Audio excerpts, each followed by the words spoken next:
Life के दो बड़े इंपॉर्टेंट एस्पेक्ट हैं, वेल्थ एंड विजडम। तो आज हम दोनों पे थोड़ा बात करते हैं और विजडम के लिए मैं बात करूंगा पहले हमारे दिनेश भाई से एंड उससे पहले ये है हमारा D&D चैनल और D&D कंपनी बेसिकली, जहां हम बात करते हैं लाइफ की और ऐसे ही हम बातें करते हैं ताकि हमने जो अनुभव सीखे हैं, लिए हैं जीवन में, उससे थोड़ा बहुत यदि आप कुछ टेक अवे ले पाएँ तो आपके लिए अच्छा हो सकता है। तो दिनेश भाई एक बात बताओ, यदि आपसे कोई पूछे कि भाई आपके अनुभव के आधार पर आप लाइफ की 3 बातें यदि कुछ बताना चाहो, आजकल जेनजी बड़ा नाम चलता है, हम बहुत चलता है, कॉकरोच पार्टी वाली उस पर थीम पे हम नहीं जाएंगे लेकिन हाँ जेनजीज, क्योंकि भारत के अंदर युवा बहुत है और जेनजी ज़्यादा हैं और उनको शायद गाइडेंस की ज़रूरत है। हालांकि उनको लगता है कि हम सब जानते हैं, आजकल थोड़ा सा अलग एटीट्यूड है, उस पर एक अलग वीडियो करेंगे। लेकिन अभी 3 इंपॉर्टेंट बातें यदि हम करना चाहें लाइफ के बारे में तो आप क्या कह सकते हो, क्या 3 इंपॉर्टेंट एस्पेक्ट हो सकते हैं? देखो भाई, मैं तो जो 3 बातें स्पेशली आपको ये बताना चाहूँगा जो सभी के लिए मेरे हिसाब से लागू होती हैं। पहला है, सबसे पहले हेल्थ।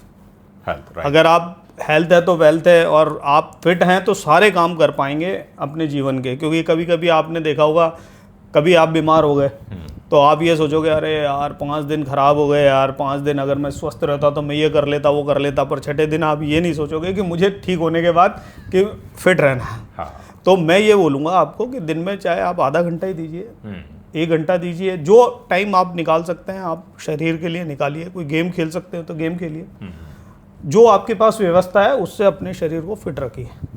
ओके, क्योंकि क्या है ना, जीवन में हमारे बहुत सारे गोल हैं, जी, है ना, उनको हम हासिल तभी कर पाएंगे जब हेल्थ अच्छी रहेगी। बिल्कुल। आप ज़्यादा काम तभी कर पाओगे जब हेल्थ अच्छी रहेगी। एलन मस्क इतना काम करता है भाई, तो उसकी हेल्थ अच्छी है तभी तो कर पाता है। बिल्कुल, ठीक है। अच्छा, जैसे मैं पूरी तरह सहमत हूँ और मैं इसको फॉलो भी करता हूँ। हाँ। मैं मॉर्निंग में रोज 1 घंटा बैडमिंटन खेलता हूँ। बिल्कुल। तो आप मुझे कमेंट करना जरूर यहाँ पे कि आप कौन सा गेम डेली खेलते हो या ऐसी क्या एक्टिविटी है जो आप डेली हेल्थ के लिए करते हो। एक चीज और हमने देखी है, हम चूंकि वनस्थली में रहे हैं तो हमारे पेरेंट्स का नियम था कि वो रेगुलर वॉक करते हैं, मॉर्निंग में 1 घंटा, शाम को 1 घंटा। बिल्कुल। और क्योंकि वो चलते हैं इसलिए आज तक चल रहे हैं, तो एक इंपॉर्टेंट चीज है। Very good. Second point. दूसरा पॉइंट मेरा दोस्तों से यही कहना है कि आप मस्त रहना सीखिए। मस्त रहिए। मस्त से मेरी परिभाषा यह है कि जीवन में बहुत उलझने सभी फेस करते हैं, करीब हर आदमी के पास समस्याओं का ढेर लगा हुआ है। राइट। पर कोशिश कीजिए उसमें से जितना आप मस्त रहेंगे उतना मस्त रहने के लिए आपको व्यस्त रहना पड़ेगा। तो व्यस्त रहिए और मस्त रहिए, व्यस्त रहो, है ना, मस्त रहो, काम करते रहो, एंजॉय करते रहो। जो मन में आपके आता है तो 100% में से अगर 50% आप कर सकते हैं अपने मस्त रहने के लिए, तो मैं आपको सजेस्ट करूंगा आप मस्त रहिए।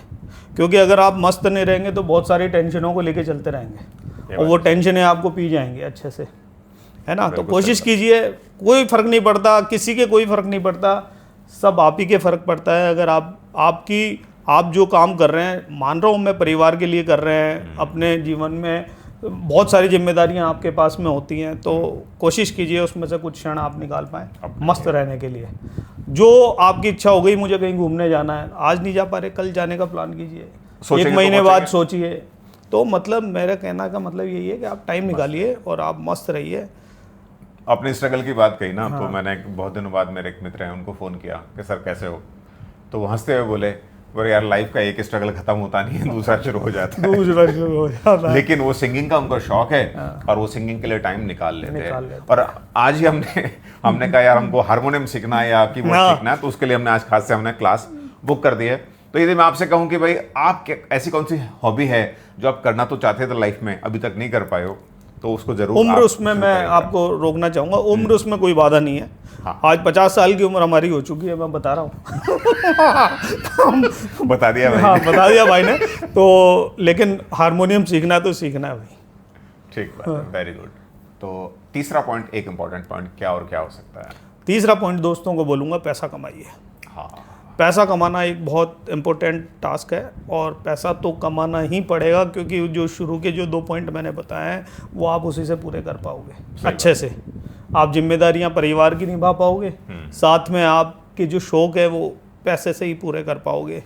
पैसा अच्छे से कमाइए, बढ़िया से कमाइए, गलत शौक मत रखिए। मेरे कहने का मतलब यही है, गलत तरीके से मत कमाइए।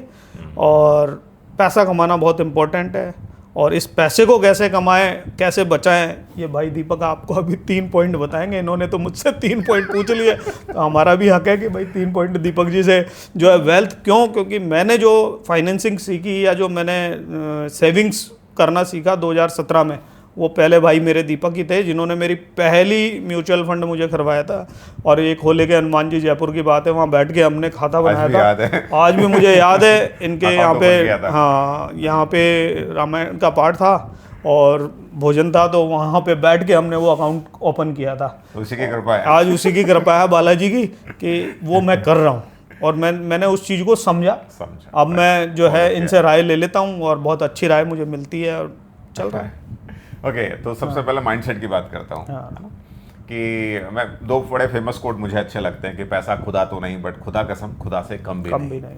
और आजकल मैंने एक चीज़ और जोड़ी है उसमें। लोग कहते हैं पैसा पैसा करते हो, क्यों पैसा के ऊपर लेके जाओगे।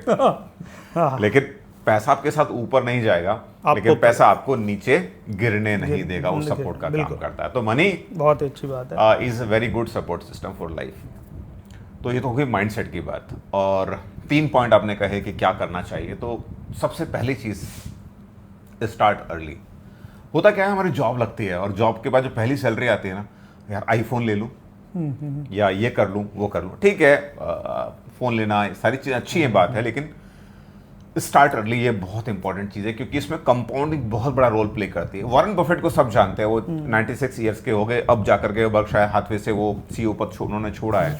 आपको पता है वो 11 साल की एज से इन्वेस्टिंग कर रहे हैं, लेकिन उनकी जो वेल्थ है वो जब वो 60-65 साल के हो गए तब बननी शुरू हुई। क्योंकि अब तक वो जो इन्वेस्ट कर रहे थे, पर जो कंपाउंडिंग शुरू हुई वो बाद में, तो उन्होंने टाइम दिया उसको। और ये बहुत बेसिक कंसेप्ट है, हर आदमी इसमें बात करता है। आप बोलोगे इसमें नया क्या है? नया ये है, इतना जानने के बावजूद भी हम शुरू नहीं कर पाते हैं। क्यों नहीं कर पाते? 2 रीजन होते हैं। एक तो वो हमारा माइंडसेट नहीं होता। आजकल वो ये लो live life one something something कुछ चलता है कि यार एक ही तो जिंदगी है, खर्चा कर दो, मजे करो, और ये सब चीजें चलती हैं, बट नहीं।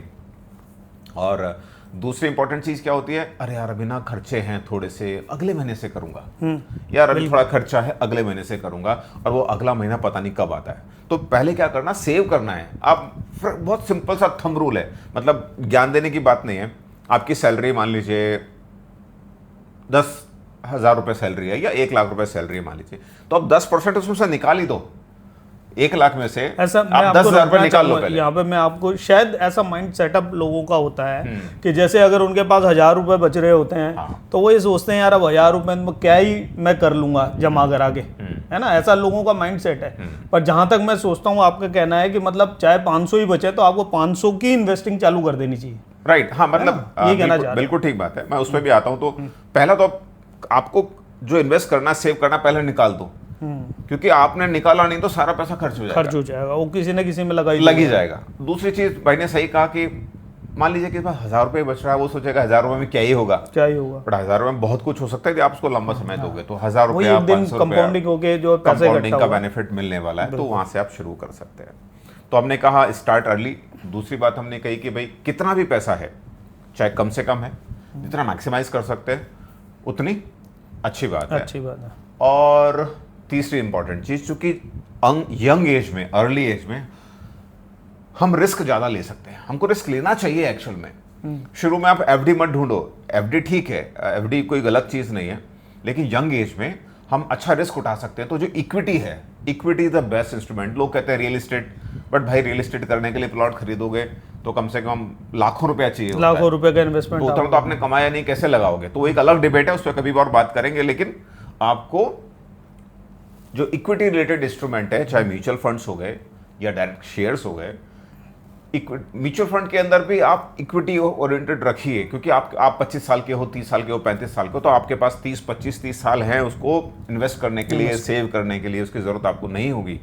उस केस में आप मिड कैप है, स्मॉल कैप, ऐसी चीजें एक पोर्टफोलियो एलोकेशन के हिसाब से, मतलब सही एज पे सही इन्वेस्टमेंट, चाहे कम ही हो, अगर आपने स्टार्ट कर दिया तो एक बड़ी राशि आपको जो है आने वाले टाइम में मिल जाती है।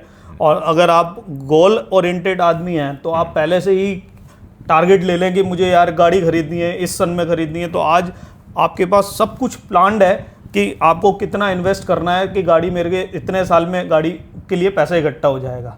तो तो वो प्लानिंग करके वो जो है उन चीज़ों को कर सकता है। राइट, मतलब वो एक गोल ओरिएंटेशन इन्वेस्टिंग जिसको अपन बोलते हैं।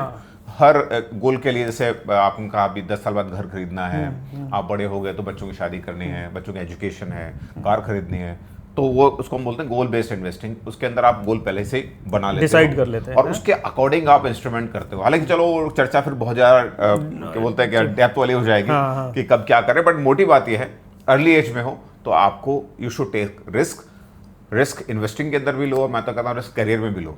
बिल्कुल, हम बहुत सेफ करियर रहते हैं कि भैया 9 से 5 की नौकरी मिल गई है, बड़ा आराम से अपने को चल रहा है, और हम बहुत ही एक कंफर्ट जोन में आ जाते हैं, तो वो नहीं करें, रिस्क लें इन्वेस्टिंग में भी, करियर में भी। तो ये है वेल्थ एंड विजडम की बातें। सम अप करें 3 पॉइंट, आप अपने 3 पॉइंट शॉर्ट में सम अप कर दो, फिर मैं करता हूँ। मैं यही बोलूँगा कि आप हेल्थ अच्छी रखें, यस, मस्त रहें, यस, और दबा के पैसा कमाएं, जितना कमा सकते हैं कमाइए, यही शौक आपके पूरे करेगा। और पैसा कैसा कमाएं, कैसे कमाएगा, स्टार्ट अर्ली, जल्दी शुरू करें, अपने सेविंग और इन्वेस्टिंग को प्रायोरिटी दें बिफोर स्पेंडिंग, खर्च करने से पहले। और तीसरी चीज़, टेक रिस्क, अच्छे इंस्ट्रूमेंट में इन्वेस्ट करिए। हाँ, किसी क्विक रिच स्कीम में नहीं जाना है कि भैया 2 दिन में करोड़पति हो जाऊंगे, ऐसा कभी नहीं होता। There is no shortcut in life. Free में कोई कुछ नहीं देता, कुछ नहीं इस देता। चीज को अपना जीवन का सार बना लीजिए। हाँ। फ्री में और डिस्काउंट पे कोई चीज नहीं कुछ मिलती। नहीं मिलती। If something is free then you are the cost, ऐसा एक Yes. खास चीज कही जाती है। हाँ। तो और यदि आपको लगता है इन्वेस्टिंग समझ में नहीं आ रही, बहुत आसान है, मेरे चैनल वेल्थ विद दीपक को फॉलो करिए। और कुछ समझ में नहीं आता, एक सिंपल 1000, 2000, 5000 का आप SIP शुरू कर लीजिए और फिर सीखिए। ऐसा नहीं मैं पहले PhD कर लूंगा फिर इन्वेस्टिंग करूंगा तो आप 5 साल निकल जाएंगे। तो स्टार्ट अर्ली ताकि उसका बेनिफिट आपको मिल सके। और ये थी वेल्थ एंड विजडम की बातें। फिर मिलेंगे DND पे नई चर्चा के साथ में। दोस्तों से, भाइयों से। वीडियो को लाइक करेगा और कमेंट जरूर करेगा इन 3.6 पॉइंट में आपको सबसे अच्छा पॉइंट क्या लगा। मिलते हैं अगले वीडियो में। क्या बोलना चाहोगे?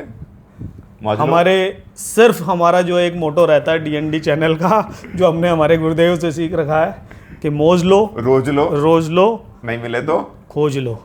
मिलते हैं अगले वीडियो में। जय हिंद, जय भारत। जय भारत।